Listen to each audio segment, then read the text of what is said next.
साथीहरु नमस्ते है। तपाईहरुको पनि शरीरमा यस्तो खालके दाँतहरु छ है, रिङवर्महरु छ, चिलाउनेहरु जो वर्षौंदेखि जाति भएको छैन है। डाक्टरहरु देखाउँदा पनि जाति भएन।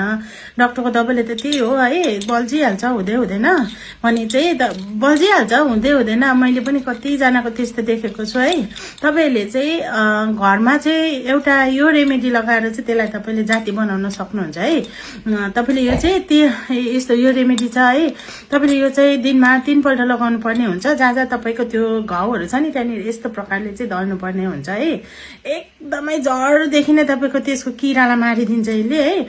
कन्टिन्यू लाउनुस् कहिलेसम्म पर्छ, तर लामो लगाउनु पर्दैन, यसले छिटै जाति हुन्छ है। राम्रै हो, बेसी लामो लगाउनु टाइम लिँदैन यसले जाति बनाउनुको लागि। अनि दुबारा तपाईको त्यो फेरि घाउ फर्केर आउँदैन है यो रेमेडीले। यसको लागि चाहिँ के चाहिन्छ हेर्नुस् ल।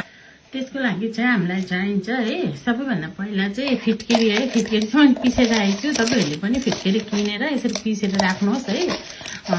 फिटकेरी चाहिँ अब 10 ग्राम लियो भने तपाईले त्यो एस्टिमेटले बनाउनु भयो भने चाहिँ राम्रो हुन्छ है। 10 ग्राम फिटकेरी लिनुहोस् है। त्यहाँबाट एउटा 10 ग्राम फिटकेरीमा चाहिँ एउटा निम्बुको रस चाहिन्छ है। मैले चाहिँ यसमा आधा हाल्दैछु है निम्बुको रसलाई चाहिँ, तर त्यही पनि मेरो त निम्बु पनि पुरानो भएर सरिराख्छ है।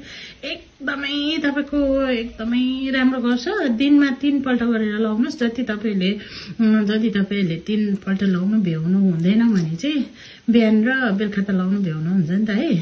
त्यो लाउनुस्। तपाईको वर्षौंदेखिको तपाईको खुजली है। अर्को चाहिँ छ यो इनो है, नाम देखाउँदिन ल, मैले कम्ती मात्रै हाल्दैछु किनभने मलाई चाहिँ यो चाहिएको छैन, तपाईहरुलाई भिडियो मात्रै बनाइदिएको हो है। अन्त इनो 1 प्याकेट इनोलाई लगाए। त्यहाँबाट चाहिँ यो कपुर है, यो चाहिँ यस्तो बाल्ने कपुर भन्छ नि, पूजाहरु गर्दा चलाउँछ यो है। यो चाहिँ बाल्ने कपुर हो। यो कपुरलाई 10 ग्राम चाहिँ तपाईले लाउनु पर्यो फिटकेरी, 5 ग्राम चाहिँ तपाईले यो कपुर लगाउनुस् है।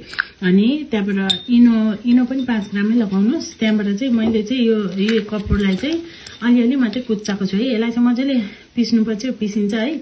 यो कपुरलाई लगाउनु पर्छ। यसलाई चाहिँ बनाएर तपाईले राख्नुस्। राखेर चाहिँ तपाईले दिनमा 3 पल्ट गरेर चाहिँ तपाईको त्यो दाँतमा है, रिङवर्महरु वर्षौंदेखिको तपाईको जाति नभएको त्यो चिलाउनेहरु रिङवर्महरु हुन्छ नि है, दाँतहरु भन्दा फेरि पनि कस्तो डरलाग्दो चिलाउँछ है। त्यसमा चाहिँ तपाईले यो पेस्टलाई चाहिँ लगाउनु पर्ने हुन्छ है। यसलाई तपाईले स्टोर पनि गर्नुहुन्छ। टाइट कन्टेनरमा हालेर तपाईले फ्रिजमा राख्नुस् है। फ्रिजमा राखेर चाहिँ तपाईले दिनमा यसो गरेर तपाईको काका दाँतहरु छ त्यहाँ यसरी लगाइदिनुस्। मेरो कपुर राम्रो पिसेको छैन है, मजाले पिस्नुस् ल। यति राम्रो काम गर्छ यसले, यति राम्रो